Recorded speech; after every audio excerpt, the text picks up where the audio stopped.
नमस्कार, प्रवासाची news network देख रहे हैं। मैं आपके साथ प्रणव तिवारी। हम मौजूद है गोरखपुर महानगर में।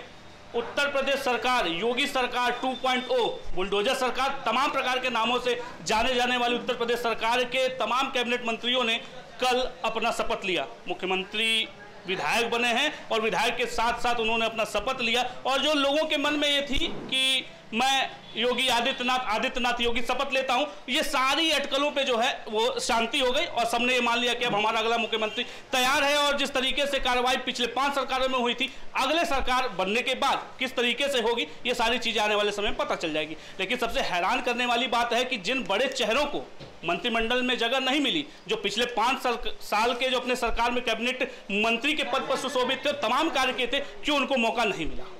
और जिन नए नए चेहरों को मौका मिला है, क्या ऐसी उनसे उम्मीदें हैं और क्या अपेक्षा कर रही है योगी 2.0 की सरकार, उन सभी विषयों को लेकर हम आए हुए हैं गोरखपुर में। और हमारे साथ तमाम वरिष्ठ लोग हैं, उनसे जानेंगे। चूंकि अपने मतदाता हैं, मतदान का इन्होंने अपना भरपूर प्रयोग भी किया है, सरकार बनाई है, तो उनका क्या मत है जानने का प्रयास करेंगे। सर, योगी आदित्यनाथ जी ने अपना शपथ ले लिया है। आपने भी देखा होगा कैबिनेट मंत्रालय में कई उलटफेर भी हुए। कोई बड़े दिग्गज आए थे, उनका जो है पलायन हो गया, या तो अब दिख नहीं रहे, अब कहाँ गए नहीं बता सकते, क्या उनके लिए किया जाएगा ये भी नहीं कर सकते। वर्तमान में जिन लोगों ने मंत्री पद की शपथ ली है, आपको क्या लगता है कि ये यथोचित है? जो मंत्रिमंडल आने वाला है 5 साल के लिए, वो बढ़िया कार्य करेगा उत्तर प्रदेश के लिए?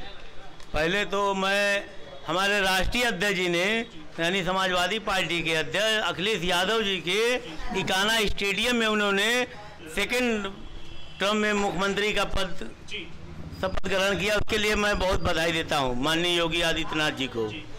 और रही बात यह है कि कैबिनेट में, तो कैबिनेट में बहुत अच्छे अच्छे लोगों को हटा दिया गया। अब क्यों हटा दिया गया? ये ऊपर के लोगों की नीति होगी कुछ, जैसे माननीय सिद्धार्थ नाथ सिंह जी को हटा दिया गया। कायस्थ समाज से बिल्कुल किसी को न कैबिनेट में दिया गया, न राज्य मंत्री का पद दिया गया।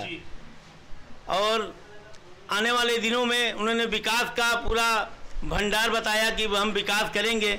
विकास के मुद्दों पे तो नहीं लड़ाई लड़ी है उन्होंने, केवल हिंदू मुसलमान के नाम पे उन्होंने लड़ाई लड़ा है। और विकास तो भाई गोरखपुर का विकास होगा, पूरे प्रदेश का भी विकास होना चाहिए।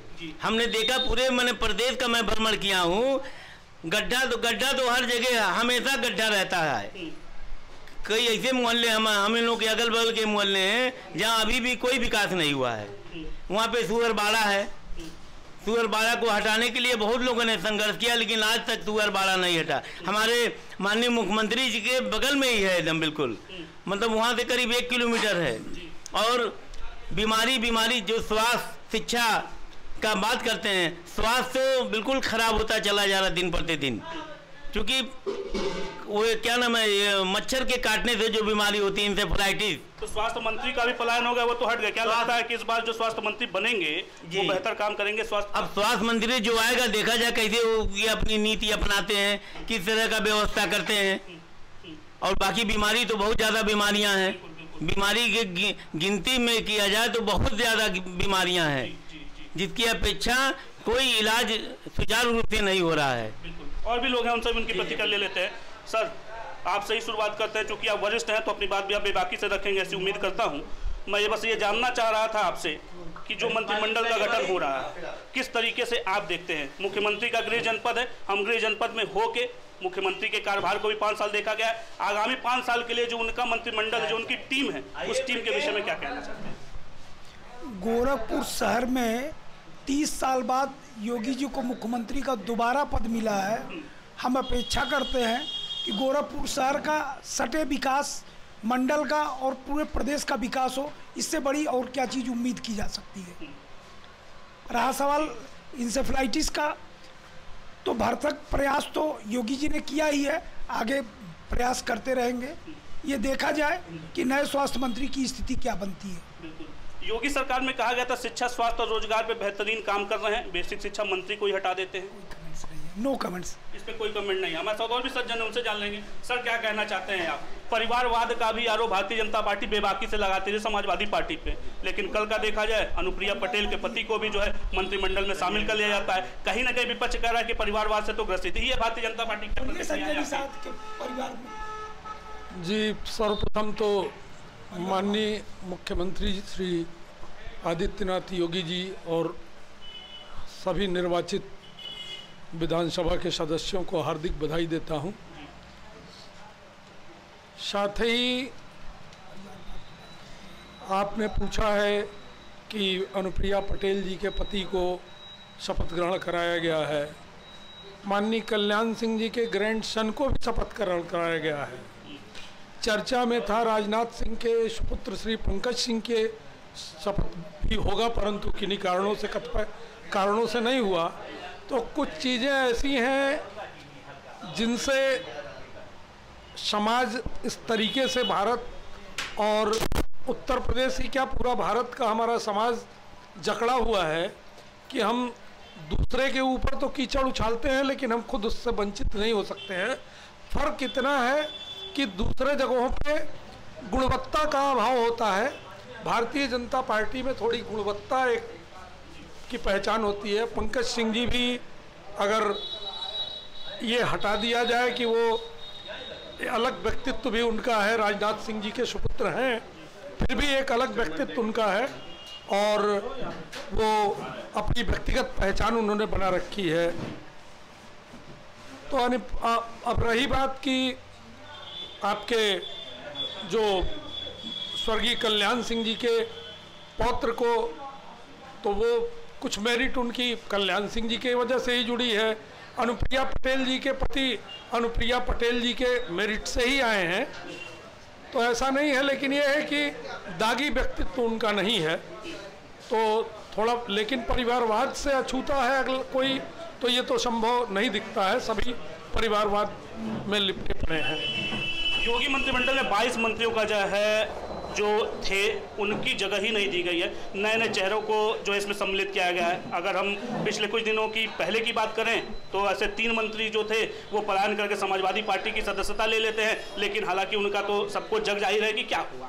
लेकिन सर, उनकी जगह पे केवल अगर देखा जाए तो 3 लोगों को जगह दी जा सकती थी, लेकिन पूरा का पूरा मंत्रिमंडल ही चेंज कर देना, किस तरीके से आप देख पा रहे हैं सब चीज़ों को? अच्छा, वास्तविकता ये है कि भारतीय जनता पार्टी, आम जनमानस को लगता है कि जो प्रदेश में या देश में सामने चेहरा दिख रहा है वही भारतीय जनता पार्टी का संचालन कर रहा है, जबकि वास्तविकता ये है कि क्या रूपरेखा बनेगी, क्या कार्य आगे आने वाले 5 सालों में किया जाएगा, इस पर चिंतन मंथन कुछ पर्दे के पीछे लोग हैं जिनका चेहरा नहीं दिखता है, वो इन पर अपना निर्णय देते हैं और उसी पे अमल करके सरकारों का गठन होता है और सरकारें उसी एजेंडे पे काम करती हैं।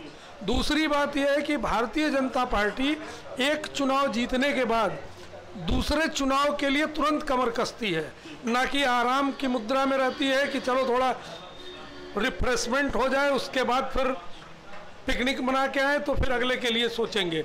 वहाँ एक कार्य खत्म हुआ, अगले कार्य पे अपना लग गए।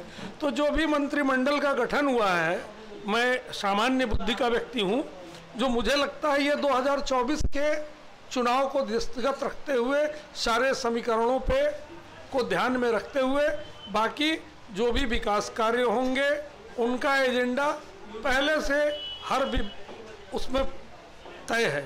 हाँ, कुछ नाम ऐसे ज़रूर हैं जिनको मंत्रिमंडल में नहीं शामिल किया जाना आश्चर्यजनक लगता है। जैसे पूर्व ऊर्जा मंत्री श्रीकांत शर्मा जी थे, जिनके कार्य का गिना गिना करके हर जनसभाओं में ऊर्जा मंत्री के रूप में निश्चित तौर पे उन्होंने, अब अगला कोई मील का पत्थर खड़ा हो जाएगा तो रिकॉर्ड बनते ही हैं टूटने के लिए, लेकिन बिजली विभाग की बदहाली से उसको निकालना और उस विभाग को एक स्वच्छ छवि देना,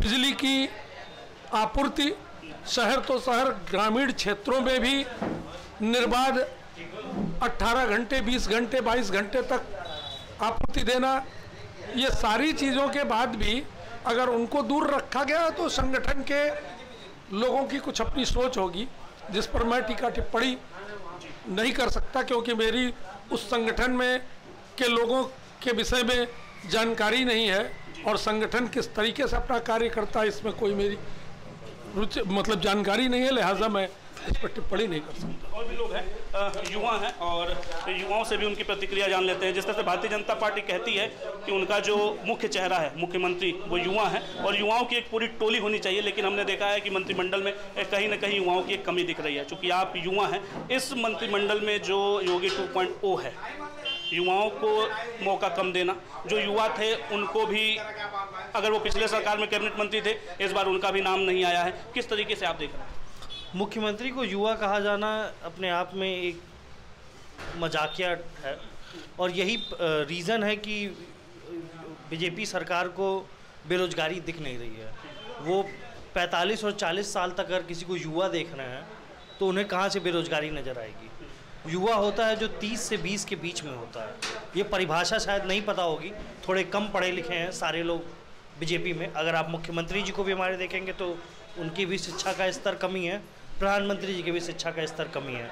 तो कहा जाता है चौपट नगरी अंधेर राजा, वही कहावत है यहाँ पे कि युवा उनको 40 बरस तक 50 बरस तक, मुख्यमंत्री भी युवा है, प्रधानमंत्री भी युवा है, जब वो खुद ही नहीं है। और जिस तरीके से अगर आप क्रिकेट टीम भी देखते हैं तो इंडिया एक साल वर्ल्ड कप खेलती है, दूसरा वर्ल्ड कप आता है तो पूरी टीम नहीं बदलती है, कुछ नए बॉलरों या कुछ नए बैट्समैन को लेके आती है कि नया जो है वो लड़ाई जीतनी है। पर यहाँ पे चाटुकारिता पे ज़्यादा ध्यान दिया है, किसने किसकी चाटुकारिता की है, तो उनको दोबारा मौका मिला है। जो नहीं कर पाए हैं, जो अपने कार्य की वजह से, जिनके दम पे आप घूम घूम के वोट पाए हैं, 5 साल जो अपने गिनवाए हैं आपने कि 5 साल हमने ये किया, 5 साल हमने वो किया, वो चेहरे ही गायब हैं। आपसे अगले 5 साल की क्या इच्छा या उपेक्षा की जाए, उसकी तो कोई आप आशा दिखाई नहीं रहे, क्योंकि अगले 5 साल में फिर आप नया बंदा ले आए हैं।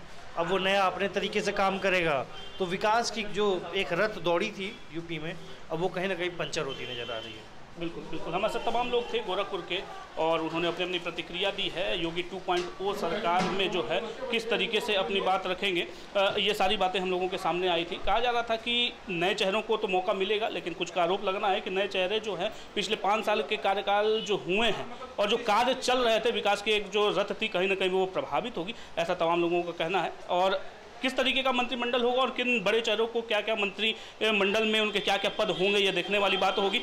फिलहाल के लिए प्रभा साक्षी देखते रहें और हम आपको अपडेट भी कराएंगे कि किन मंत्रियों को कौन से पद पर रखा गया और किस तरीके से आने वाले समय में 5 साल में वो अपना कार्य करके दिखाएंगे। गोरखपुर से प्रभा साक्षी, न्यूज़ नेटवर्क। अगर आप भी लेना चाहते हैं देश दुनिया की तमाम जानकारी तो आज ही सब्सक्राइब करें हमारे चैनल को। साथ ही नीचे दिए बेल आइकन को जरूर दबाएं ताकि हर अपडेट आप तक पहुंच सके।